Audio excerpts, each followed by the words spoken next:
The war on Gaza did not start on October the 7th, 2023. It began in 1948 with the forced expulsion of Palestinians from their land and Israel's occupation of Palestine. Hamas announced the military operation Al-Aqsa Flood on October the 7th at around 6:30 a.m. local.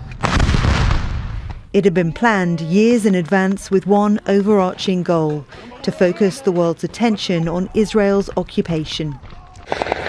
The Hamas-led attack was as swift as it was brutal. 1,139 Israelis were killed, 251 were captured. Many were killed at the hands of their own military as they fought back during the chaos of the day. An investigation by the Israeli newspaper Haaretz was clear. Israel used the Hannibal doctrine, choosing to kill its own people rather than have them captured.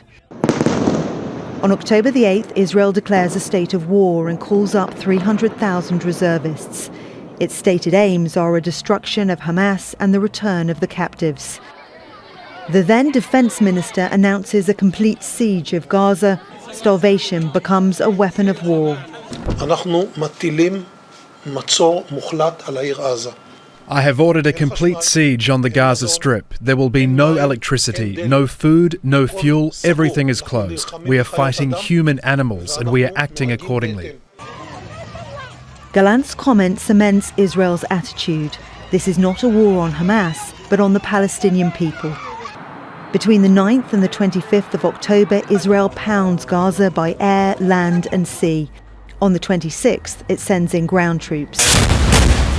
As Israel attacks refugee camps and civilian infrastructure, Qatar, Egypt and the US try to negotiate a ceasefire.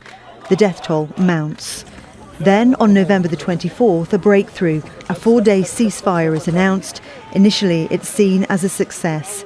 It's renewed twice. In total, 50 captives and 150 Palestinian prisoners are released.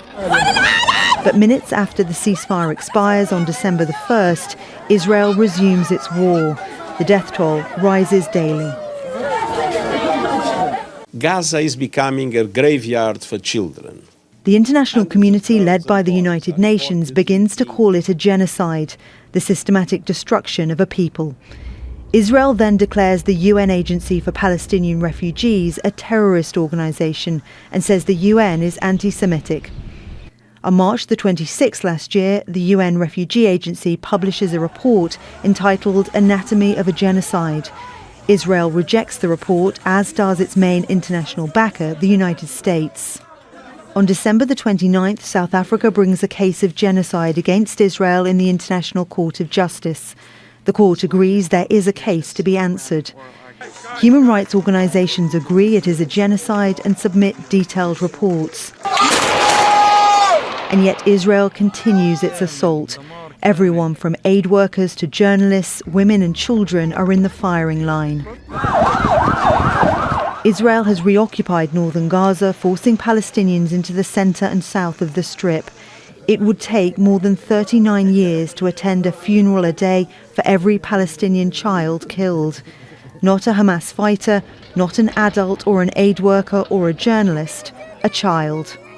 Victoria Gatenby, Al Jazeera.